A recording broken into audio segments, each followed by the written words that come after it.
ধোকার ডালনা সে কোন ছোটবেলা থেকে খেয়ে আসছে, কখনো মায়ের হাতে, কখনো মাসির হাতে, কখনো আবার অনুষ্ঠান বাড়িতে রাজকীয় স্বাদে। একই রান্না কিন্তু ভিন্ন স্বাদের। তার কারণ একটাই, সেটা হলো মশলা। কোন সিক্রেট মশলা ব্যবহার করলে ঘরোয়া ধোকার ডালনাও হয়ে উঠবে রাজকীয় স্বাদের। সাথে নরম স্পঞ্জি ধোকা বানাবেন কিভাবে, সব কিছু জেনে নেব। তার জন্য সঙ্গে রইলাম আমি ঋতুপর্ণা। আপনারা দেখছেন ঋতুর রান্নাঘর। এখানে আমি ছোলার ডাল নিয়েছি 1 কাপ, মানে 250 গ্রামের মতন ছোলার ডাল আমি ভিজিয়ে রেখেছিলাম। মোটামুটি 5 থেকে 6 ঘন্টা আমি ভিজিয়ে রেখেছিলাম, কিংবা আপনারা চাইলে সারা রাত্রের জন্য ভিজিয়ে রাখতে পারেন।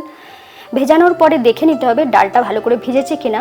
এইভাবে নখে করে ভাঙলে যদি খুব সহজে ভেঙে যায় তাহলে বুঝবেন সুন্দরভাবে ভিজে গিয়েছে। এরপরে ডালটাকে আমি বেটে নেব। ছোলার ডাল যদি খুব তাড়াতাড়ি ভেজাতে হয় সেক্ষেত্রে আপনাদের জন্য একটা রয়েছে টিপস। গরম জল দিয়ে এটাকে ভেজাবেন, খুব সহজে এটা ভিজে যাবে। ছোলার ডালের সাথে আমি দিয়ে দিচ্ছি 2টো কাঁচা লঙ্কা। এটাকে যতটা সম্ভব কম জল দিয়ে টাইট টাইট করে বেটে নিতে হবে। ছোলার ডালটাকে বেটে নিয়েছি, দেখুন একদম মোলায়েম করে, অথচ খুব কম জল দিয়ে টাইট টাইট করে। দেখুন পড়ছে না। আর কতটা মোলায়েম হয়েছে সেটা হাতে করে দেখিয়ে দিচ্ছি। দেখুন কোনো রকম দানা নেই, কিছু নেই, একদম সুন্দর মোলায়েম হয়েছে। এরকম করে বাড়লে তবেই ধোঁকাটা খুব সুন্দরভাবে স্পঞ্জি হবে। এরপর বানিয়ে নেব সেই সিক্রেট মশলাটা। তার জন্য নিয়েছি 1 চা চামচ গোটা ধনে, 1 চা চামচ গোটা জিরে, 1 চা চামচ গোটা মৌরি, আর নিয়েছি এখানে 4টি ছোট এলাচ, যেগুলো আমি খোসাটা ছাড়িয়ে নেব যাতে খুব ভালো করে ভাজা যায়।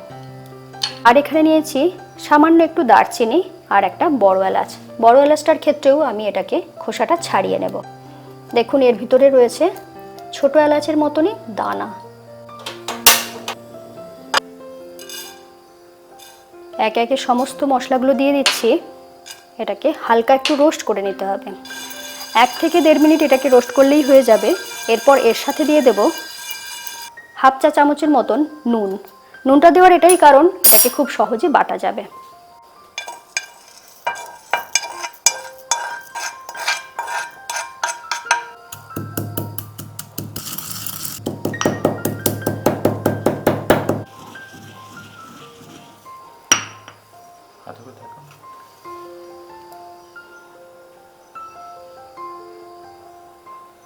এরপরে বাটা ছোলার ডালটার সাথে আমি দিয়ে দিচ্ছি কাশ্মীরি লাল লঙ্কার গুঁড়ো 1 চা চামচ, হলুদ গুঁড়ো 1 চা চামচ, আদা বাটা 1 চা চামচ, আর দিয়ে দেব যে ভাজা মশলাটা বানিয়েছিলাম তার থেকে 1 টেবিল চামচ।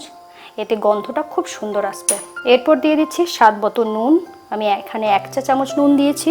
আর এখানে দেব সামান্য 1 পিঞ্চ মতন খাবার সোডা, যাতে এটা খুব সুন্দর ফ্লপি হয়। এরপর দিয়ে দিচ্ছি 1 চা চামচ ঘি। ঘিটা দিলে এর টেস্টটা অনেক বেশি ভালো হবে। এরপর সমস্ত জিনিসটাকে বেশ ভালো করে মিশিয়ে নিচ্ছি। খাবার সোডাটা যদি না দিতে চান সেক্ষেত্রে এটাকে 3 থেকে 4 মিনিট একটু ভালো করে ফেটিয়ে নেবেন, তাহলেই সুন্দর ফ্লপি হয়ে যাবে। আমি মোটামুটি 2 মিনিট মতন ফেটিয়ে নিয়েছি। দেখুন এখন কতটা সুন্দর ফ্লপি হয়ে গিয়েছে। অনেকেই ধোকাটা কড়াতে ভেজে বানিয়ে নেন, তার থেকে অনেক বেশি ভালো টেস্ট হবে আমি যেভাবে বানাবো স্টিমে। এটা কিন্তু স্পঞ্জি হবে, ফ্লপি হবে, খেতে দুর্দান্ত হবে। এরপরে এরকম আমি একটা পাত্র নিয়ে নিয়েছি। এটার তলাতে কিছুটা তেল লাগিয়ে নিচ্ছি। এটা কিন্তু অবশ্যই করবেন, না হলে ধোকাটা যখন তৈরি হয়ে যাবে তখন তুলতে অসুবিধা হবে। একদম উপর পর্যন্ত এটাকে বেশ ভালো করে তেলটা মাখিয়ে নিচ্ছি। আপনারা যে কোনো টিফিন বক্সও ব্যবহার করতে পারেন। এরপরে এই পাত্রে আমি এটাকে ঢেলে নিচ্ছি।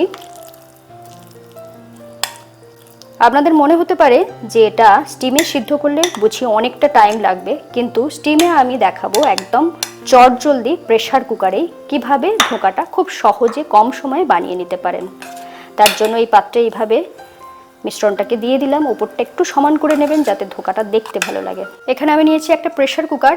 সেখানে জল দিয়ে দিয়েছি, খুব সামান্য জল দিয়েছি, মোটামুটি 1 কাপের মতন জল দিয়েছি। দিয়ে এটাকে এখানে দিয়ে দিচ্ছি। দেওয়ার পরে যেটা করতে হবে, একটা ঢাকা দিয়ে দিতে হবে, না হলে উপরে জল হয়ে যাবে।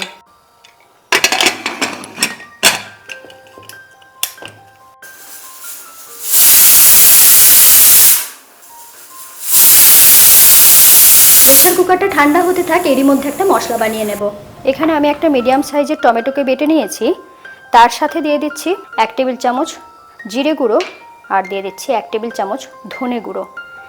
এই দুটোকে এখানে মিশিয়ে নেওয়ার এটাই কারণ, যাতে বাটা মশলার মতন সুন্দরভাবে এটা ভিজে যায়, গন্ধটা খুব ভালো আসে।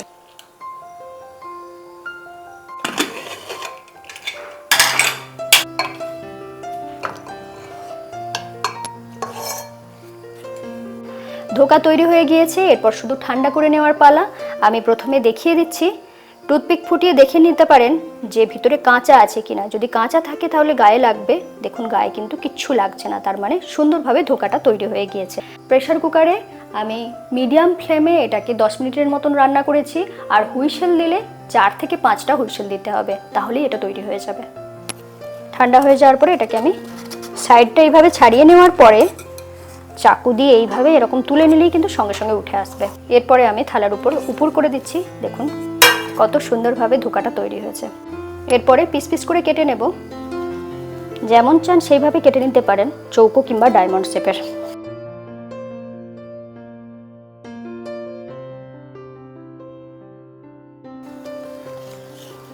এইভাবে ধোকার যে টেস্ট কড়াতে ভাজা ধোকাতে কোনোদিনই পাবেন না। আমি ডায়মন্ড শেপে কেটে নিয়েছি, দেখুন কতটা সুন্দর তৈরি হয়েছে, নরম এবং এতটা সুন্দর ধোকা তৈরি হয়েছে, এটা কড়াতে কোনোদিনই পেতেন না।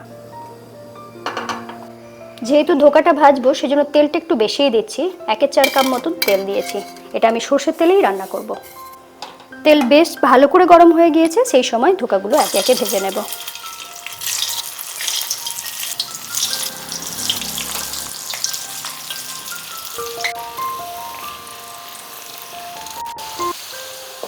বেশ লালচে করে ভাজা হয়ে গিয়েছে, ঠিক এই সময় এটাকে তুলে নেব।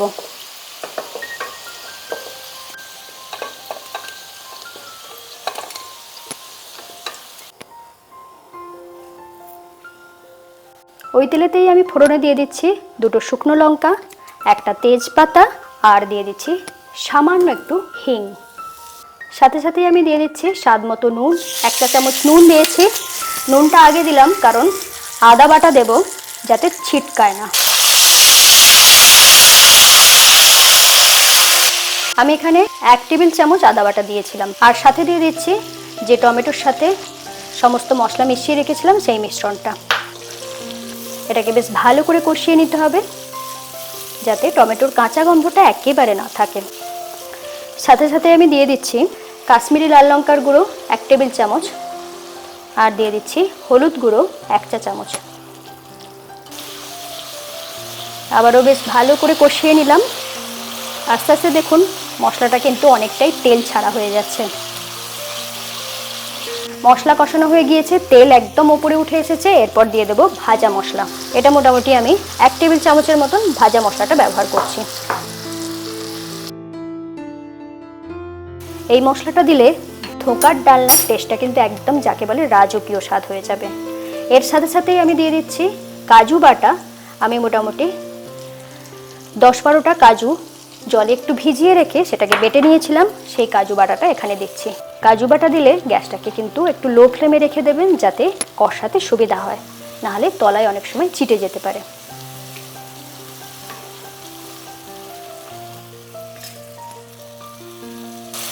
দেখুন মশলা একদম সুন্দরভাবে তৈরি হয়ে গিয়েছে। এরপরে আমি দিয়ে দেব জল। প্রথমে মশলা ধোয়া জলটা দিয়ে দিচ্ছি। এক্ষেত্রে জলটা একটু বেশি দেবেন, যেহেতু ধোকাগুলো ভিজবে এর মধ্যে, সেই জন্য আমি মোটামুটি 2 কাপ মতন জল দিয়েছি এখানে। গ্রেভিটা বেশ ভালো করে ফুটে গিয়েছে। এই সময় আমি একে একে ধোকাগুলো দিয়ে দিচ্ছি।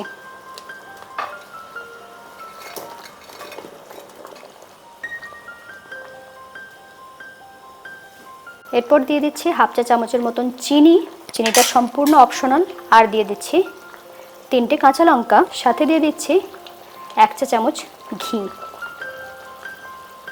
এরপর গ্যাস অফ করে আমি ঢাকা দিয়ে একটু স্ট্যান্ডিং টাইমে রেখে দিলাম, মোটামুটি 2 মিনিটের মতন। এরপর গরম গরম সার্ভ করে দেব। এরকম রাজকীয় স্বাদের ধোকার ডালনা খুব সহজ করে দেখানোর চেষ্টা করেছি। আশা করি আপনারা সকলে খুব ভালো করে বুঝতে পেরেছেন। যদি কোথাও কোনো সমস্যা থাকে, অসুবিধা হয়, তাহলে লিখে জানাতে ভুলবেন না। চ্যানেলটা ভালো লাগলে সাবস্ক্রাইব করে নেবেন, বেল আইকন প্রেস করে রাখুন। আর সকলে খুব ভালো থাকুন। আজ তাহলে আসি, আবার দেখা হবে এরকমই কোনো নতুন নতুন ভিডিওর সাথে।